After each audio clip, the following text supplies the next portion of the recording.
Good day guys. Today's workout is legs. Leg day tayo ngayon.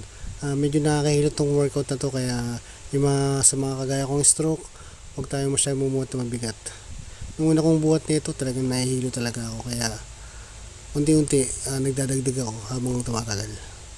Tara, let's go workout. Start tayo sa calves.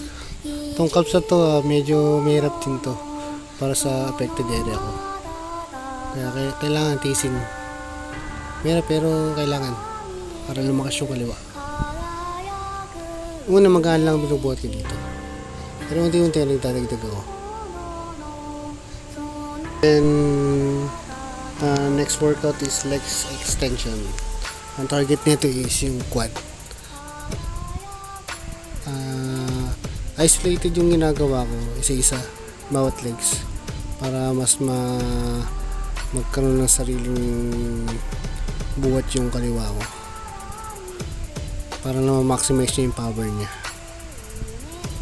Madali lang to, pero masakit sa pag umiinit na siya, parang sakit na, parang ngalay na.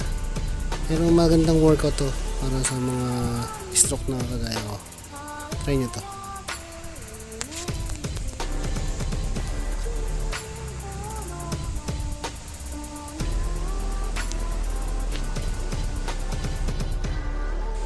Next natin is yung seated leg press. Medyo binubuka ko dito yung yung legs ko para ma-target niya yung pinaka bandang singit ng legs natin. Maganda ring workout to. Hindi siya masyadong mahirap, pero mabigat siya. Dito ako unang nahilo nung una kong tingnan yung bago pa lang ako sa gym after ko ng stroke. Pero buti na-control ko. Hindi na inulit, pero siguro mga a week before inulit ko ulit. Wala naman. Nahihilo pero hindi na katulad nung una. Next is leg curl. Ito yung target, ito yung hamstring, yung likod ng legs natin. Ito dito rin nakakahilo din to kasi nakadapa. Parang umangat yung dugo. Nung una ganun, pero ngayon hindi ko na nararamdaman yun. Siguro pag mabigat lang yung binubuhat.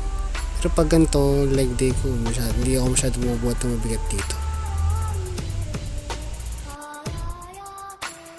Next workout is leg press.